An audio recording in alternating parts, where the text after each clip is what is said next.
Hey everybody, it's Jazz. So this video, I want to talk about measuring progress, setting goalposts. I use the CEFR, the Central European Framework of Reference for language learning, I feel has been an effective way to teach my students. And I want to share with you how I go through that process that will be able to help you reach your language learning goals and be more specific with those goals as well.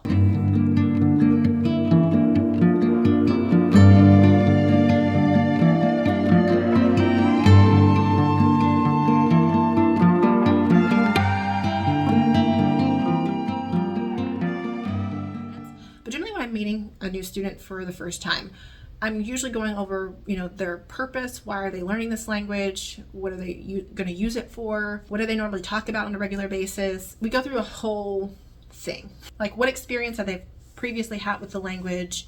Any other previous methods they've used? I need to have an inventory of where you are and where you need to start. We start redefining what fluency means.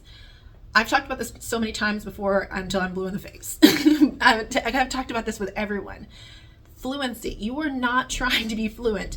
I think that that's not a good goal to have. And so when I say redefining it, because you may not need to know certain aspects. People can get really overwhelmed with trying to learn a lot of different things in this one language. You just need to start with what is relevant to you. So from there, when I redefine it, I ask them to come up with 3 goals. And those 3 goals are typically what they want to talk about, what they want to be able to accomplish or in a certain period of time. 3 months, I tell people all the time, 3 months is enough time to be conversational if you're really consistent. The other part is looking at your active and your passive goals. So when I say that, because active learning is when you're learning about speaking and writing. Then passive is usually your listening and your reading. You want to learn passive skills first before you learn active. You can't learn how to write if you've never learned how to read. If you cannot learn how to speak if you've never learned how to listen to the language, because you're imitating what people are writing about. You're imitating what people are speaking about, because that gives you the indicator of how words are supposed to sound. Children, they don't just come out of the womb just learning how to write. They've had to learn how to read. They've had to learn how to listen. They hear words, and then that's where their vocabulary comes from. And so the same thing applies here. So you have 3 goals. They need to be measurable. I want to know how to conjugate this. I tell people not to focus on concepts. It's like, I want you to be able, I want to be able to talk about the past, present, and future. I want to be able to talk about sports.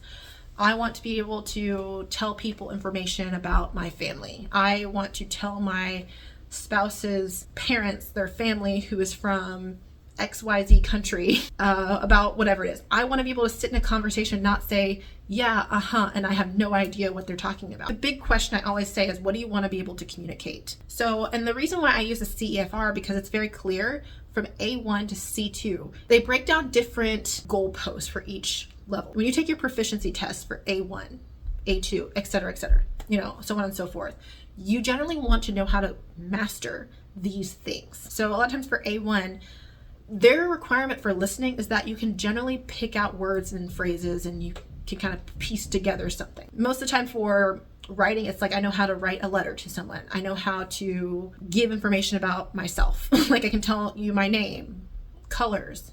Like, I can describe my, people in my surrounding. When I was an au pair in Germany, the visa requirement was actually A1. So when we look at those, like I said, the CEFR, it really has a good goalpost for each level of accomplishment, but it's also used for visa requirements. So like I said, when I was in Germany, you had to have an A1 proficiency level.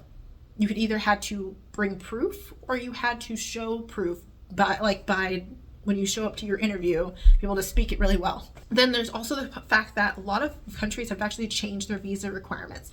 If you want to be here for, let's say, X amount of years, so there's certain requirements just to get a visa.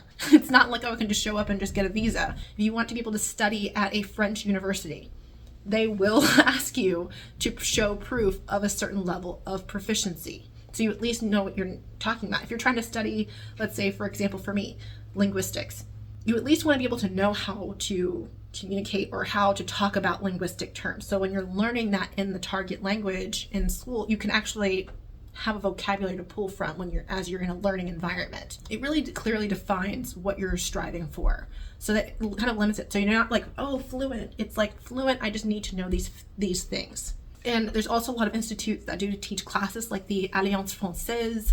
Then there's the Goethe Institute in Germany. A lot of countries will have institutes that will teach foreigners their language. There are a lot of resources. They may do some online courses as well that are more specified to what you're trying to do. Alliance Française, I actually took several of their courses.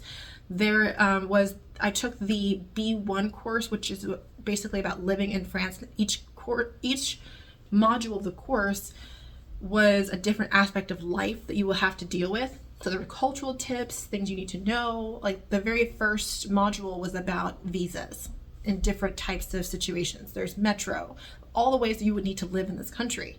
And the whole course is taught in French.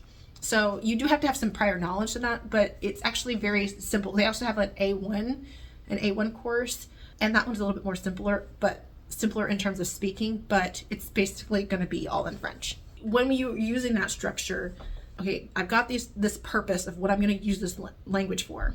I've got 3 measurable goals. So I have a time frame I want to reach those. Then from there, that actually changes what kind of material that I expose my students to. Because there's nothing worse than being in a conversation with, like, let's say some French people, and you have an opinion about the game and you have a limited vocabulary and you want to be a part of the discussion, but you can't.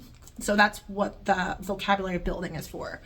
It's not about memorizing a bunch of vocabulary. You really can learn that easily as you go.